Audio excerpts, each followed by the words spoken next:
برکت کا ایک بہت بڑا ذریعہ شکر ہے۔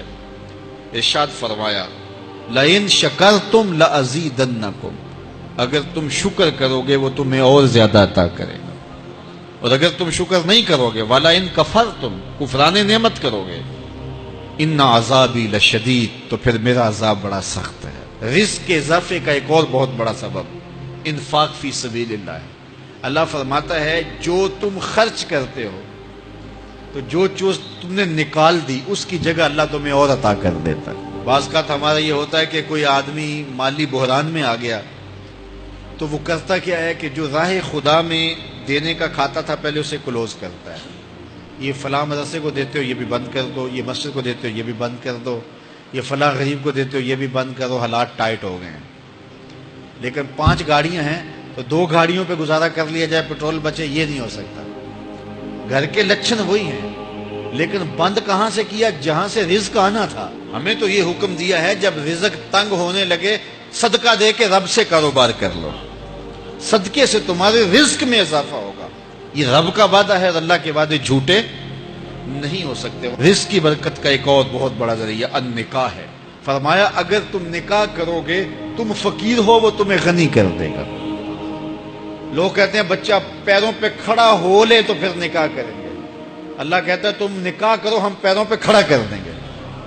ہمارا فلسفہ اپنا ہے، اس کا حکم اپنا ہے۔ وہ کہتا ہے ابھی تو یہ اپنے لیے نہیں کماتا تو جو آئے گی اس کو کہاں سے کھلائے گا؟ میاں جس نے آنا ہے اس نے اپنا رزق لے کے آنا ہے۔ تو بچوں کی شادیاں کرو، اگر وہ جوان ہو گئے رزق نصیب ہوگا۔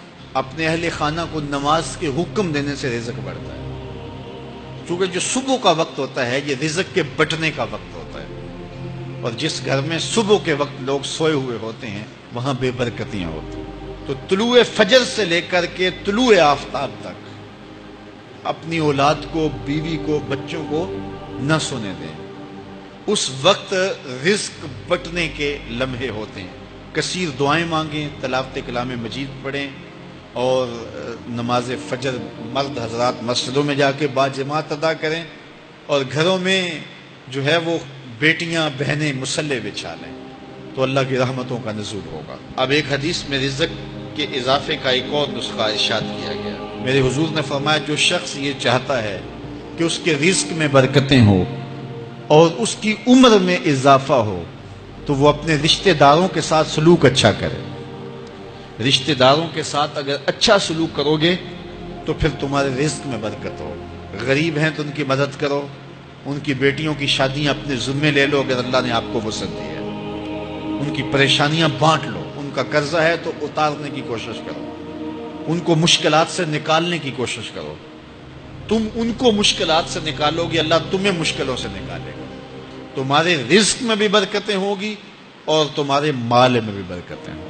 فرمایا بہتر صدقہ وہ ہے جو ناراض غریب رشتہ دار کو دیا جائے۔ اگر وہ پھنس گیا ہے، مجبور ہے، ناراض ہے، تو اس کو اگر دیں گے تمہارا نفس اس میں شامل نہیں ہوگا، تو یہ افضل صدقہ ہے جو ہر صورت میں قبول ہی قبول ہے۔ رزق کے اضافے کا ایک اور سبب الاحسان الی الضعفاء، جو کمزور لوگ ہیں ان کے ساتھ اس نے سلوک کرنا۔ الانفاق علی طلبۃ العلم، طالب علموں پہ خرچ کرنا، یہ بھی رزق میں اضافے کا سبب اور ذریعہ ہے۔ وہ حضرت بابا فرید نے کہا نا چھٹا رکن دین کا روٹی ہے۔ گھر میں کچھ نہ ہو تو پھر نہ نماز اور نہ ہی دیگر امور کی لذت آتی ہے، تو یہ رزق فراواں اور وسیع اور مبارک نصیب کر دے اللہ۔ تو اس کے لیے ایک اور وظیفہ میں دیتا ہوں، اور وہ یہ کہ مغرب کے بعد 21 مرتبہ سورۃ الکوثر پڑھ لیں، کثرت ہو جائے گی انشاءاللہ۔ اول خدوشی پڑھ لیں، 5-7 منٹ لگتے ہوں گے، تو سورہ کوثر 21 مرتبہ روزانہ مغرب کی نماز کے بعد پڑھیں، اور اگر بہت زیادہ مسائل ہیں تو ہر نماز کے بعد پڑھ لیں، تو انشاءاللہ آپ دیکھیں گے کہ گھر میں برکتیں اترتی محسوس ہوں گی، انوار کا نزول ہوتے محسوس کریں گے۔ تو یہ وہ رزق کے اسباب ہیں، اگر ہم اختیار کر لیں تو ہم اللہ کی خاص رحمتوں کے حقدار ہوں گے۔ اللہ ہم سب کو رزق حلال، رزق وسیع، رزق سہل، رزق مبارک، رزق فراواں نصیب فرمائے۔